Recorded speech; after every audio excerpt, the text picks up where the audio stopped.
जिसे लाल सिलाई, घासी कीट और जड़ केचुआ भी कहा जाता है। लेकिन सबसे खतरनाक बात यह है कि जब तक किसान को पता चलता है इस कीट के बारे में, तब तक पौधे की आधी जड़ें खराब हो चुकी होती है। पौधा जमीन से पोषक तत्व लेना बंद कर देता है और कल्ले बनने की प्रक्रिया रुक जाती है। तो इस वीडियो में हम जानेंगे कि आखिर ये लाल कीड़ा क्या होता है, इसकी पहचान कैसे करें और ये धान की फसल को कैसे नुकसान पहुंचाता है, और सबसे जरूरी, अगर ये फसल में आ चुका है तो इसे कैसे कंट्रोल करें। लेकिन उससे पहले अगर आपने अभी तक चैनल को सब्सक्राइब नहीं किया है तो कर लीजिए।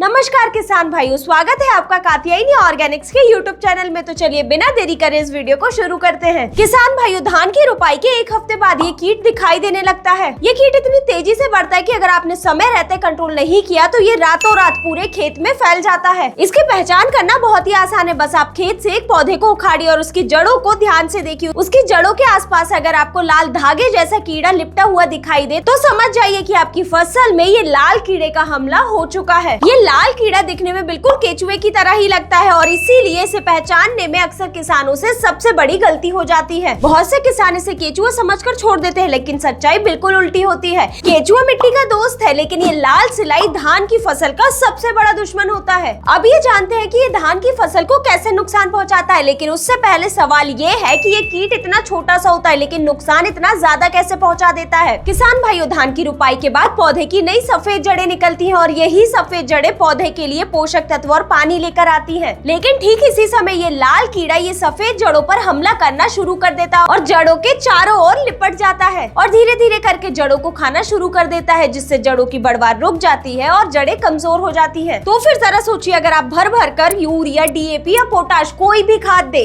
पौधा उसे ले ही नहीं पाएगा, क्योंकि जड़ें तो कमजोर है, वह जमीन से खाद ले ही नहीं सकती। और यही कारण है कि पौधा पीला पड़ने लग जाता है, धीरे धीरे करके बढ़वार रुक जाती है और नए कल्ले कम बनते हैं और पौधा पूरी तरह कमजोर दिखाई देता है। और इस समय कई किसान ये सोचते हैं कि हमसे खाद देने में गलती हो गई होगी, लेकिन असली दुश्मन तो पौधे की जड़ों में छुपा हुआ रहता है। अब ये समझते हैं कि धान की रुपाई के बाद ये समस्या इतनी ज्यादा क्यों बनी रहती है। तो किसान भाइयों, धान की खेती में हमेशा नमी और पानी बना रहता है। यही वातावरण इस कीट के लिए सबसे अनुकूल होता है। जब खेत की तैयारी करते हैं तो कई दिनों तक खेत के अंदर पानी भरा रहता है और फिर उसके बाद जब हम रुपाई करते हैं तो रुपाई के कुछ दिनों बाद ये जो मादा कीट होती है, ये जड़ों के आसपास या फिर नमी वाली मिट्टी पर अंडे दे देती है। लगातार पानी या फिर नमी रहने के कारण इन अंडों में से लार्वा जल्दी निकल आता है और यही लार्वा आगे चलकर लाल कीड़ा, लाल सिलाई या फिर घासी कीट के रूप में धान की फसल को सबसे ज्यादा नुकसान पहुंचाता है। अब वीडियो में आगे बढ़ते हुए ये बात करते हैं कि ये लाल कीड़े को कैसे कंट्रोल किया जाए। तो जिसका सबसे पहला तरीका है पानी का सही प्रबंधन। जैसा कि हमने समझा, ये कीट ज्यादा पानी और जल भराव में तेजी से बढ़ता है, इसीलिए खेत में ज्यादा समय तक पानी ना भरा रहने दे, क्योंकि पानी के सही प्रबंधन से ये कीट काफी हद तक कंट्रोल होगा। वही दूसरा उपाय, जब आप धान की फसल में यूरिया डाल रहे हैं उसके साथ क्लोरोपाइरीफॉस आधारित कीटनाशक का जरूर उपयोग करें। ये दानेदार और लिक्विड दोनों फॉर्म में आती है। इसका उपयोग करते ही ये जड़ों के आसपास अच्छी तरह फैल जाती है और कीट को प्रभावी रूप से नियंत्रित करना शुरू कर देती है। ये कीटनाशक मुख्य रूप से 3 तरह से काम करती है। पहला है कॉन्टैक्ट एक्शन, यानी कि उपयोग में लेते ही कीट जैसे ही इसके संपर्क में आएगा ये प्रभावी तरीके से उसे नियंत्रित करके वही कंट्रोल कर देगी। वही दूसरा है स्टमक एक्शन, यानी कि कीट पौधे की जड़ों को अगर खाता है तो ये खाने की प्रक्रिया के जरिए उसके शरीर के अंदर तक चली जाएगी और उसके नर्वस सिस्टम को पूरी तरह ब्लॉक कर देगी, जिससे कीट की कुछ ही समय में मृत्यु हो जाएगी। वहीं तीसरा है वेपर एक्शन, यानी कि ये मिट्टी के अंदर गैसीय प्रभाव बनाकर छिपे हुए कीट पर भी असर डालता है। तो इसको कंट्रोल करने के लिए क्लोरोपाइरीफॉस आधारित कीटनाशक की बात करें तो आप क्लोरोपाइरीफॉस 10% GR को 4 किलो प्रति एकड़ के हिसाब से उपयोग में ले। ये एक दानेदार कीटनाशक है जो कि आपको कात्यायनी के क्लोरो GR नाम से मिल जाएगी। वही आप क्लोरोपाइरीफॉस 20% EC को भी उपयोग में ले सकते हैं, जो कि कात्यायनी के क्लोरो 20 के नाम से आती है। ये एक लिक्विड फॉर्मुलेशन वाला टेक्निकल है जिसे आपको 2 लीटर प्रति एकड़ के हिसाब से उपयोग में लेना है, वो भी मिट्टी के माध्यम से। वहीं किसान भाइयों, अगर खेत में ये लाल कीड़े का प्रकोप हद से ज्यादा है तो इस समय आप क्लोरोपाइरीफॉस 50% प्लस साइपरमेथ्रिन 5% EC आधारित कीटनाशक का उपयोग करें, जो कि आपको कात्यायनी के डॉक्टर 505 के नाम से मिल जाएगी। इस कीटनाशक का सबसे बड़ा फायदा ये है कि उपयोग में लेते ही ये लाल कीड़े को तो कंट्रोल करता ही है, साथ ही साथ मिट्टी के अंदर आने वाले हानिकारक कीटों को भी कंट्रोल करता है। और इस कीटनाशक की सबसे अच्छी बात यह है कि इसमें 2 टेक्निकल मौजूद है, जो कि दोगुने प्रभावी तरीके से ये लाल कीड़े को कंट्रोल करते हैं। वही इसके डोज की बात करें तो आप इसे मिट्टी के माध्यम से 1 लीटर प्रति एकड़ के हिसाब से उपयोग में ले। तो किसान भाइयों, यही थी जानकारी की ये लाल कीड़ा, घासी कीट, जड़ केचुआ क्या है, ये फसल को कैसे नुकसान करता है, इसकी पहचान कैसे करें और सबसे जरूरी इसे कंट्रोल कैसे करें। अगर आपको ये जानकारी पसंद आई हो तो इस वीडियो को लाइक करें और इसे अपने अन्य किसान मित्रों के साथ जरूर शेयर करें। धन्यवाद।